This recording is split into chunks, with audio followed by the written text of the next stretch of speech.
सुप्रभात छात्रा। सुप्रभात महोदया।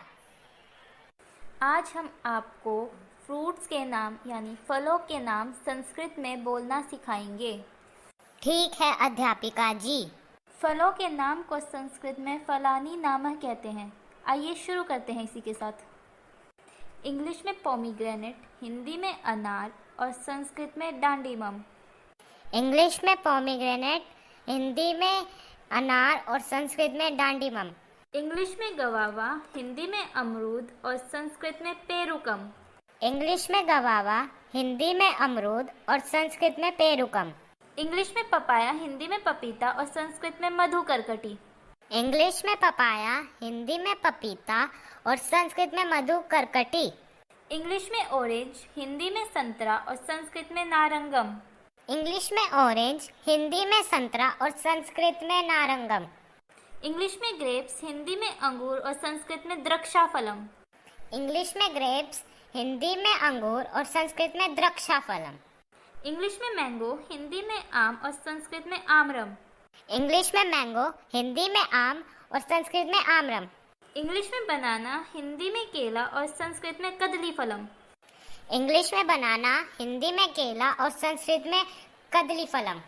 इंग्लिश में मेलन, हिंदी में खरबूजा और संस्कृत में दक्षांगुलम। इंग्लिश में मेलन, हिंदी में खरबूजा और संस्कृत में दक्षांगुलम। इंग्लिश में वाटरमेलन, हिंदी में तरबूज और संस्कृत में कालिंगम। इंग्लिश में वाटरमेलन, हिंदी में तरबूज और संस्कृत में कालिंगम। इंग्लिश में एप्पल, हिंदी में सेब और संस्कृत में सेब फलम। इंग्लिश में एप्पल, हिंदी में सेब और संस्कृत में सेब फलम। इंग्लिश में ब्लैकबेरी, हिंदी में जामुन और संस्कृत में जम्बू फलम। इंग्लिश में ब्लैकबेरी, हिंदी में जामुन और संस्कृत में जम्बू फलम। इंग्लिश में मलबेरी, हिंदी में सहतूत और संस्कृत में टूट फलम।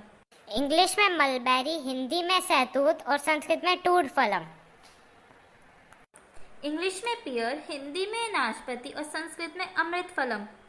इंग्लिश में पियर, हिंदी में नाशपाती और संस्कृत में अमृत फलम। इंग्लिश में कोकोनट, हिंदी में नारियल और संस्कृत में नारिकेलः। इंग्लिश में कोकोनट, हिंदी में नारियल और संस्कृत में नारिकेलः। इंग्लिश में कस्टर्ड एप्पल, हिंदी में सीताफल और संस्कृत में श्रीफलम। इंग्लिश में कस्टर्ड एप्पल, हिंदी में सीताफल और संस्कृत में श्रीफलम। इंग्लिश में एप्रिकॉट, हिंदी में खुमानी और संस्कृत में कशुमन। इंग्लिश में एप्रिकॉट, हिंदी में खुमानी और संस्कृत में कशुमन।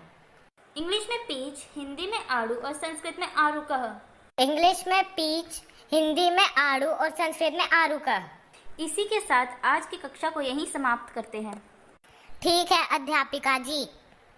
मिलते हैं अगली कक्षा में। धन्यवाद महोदया।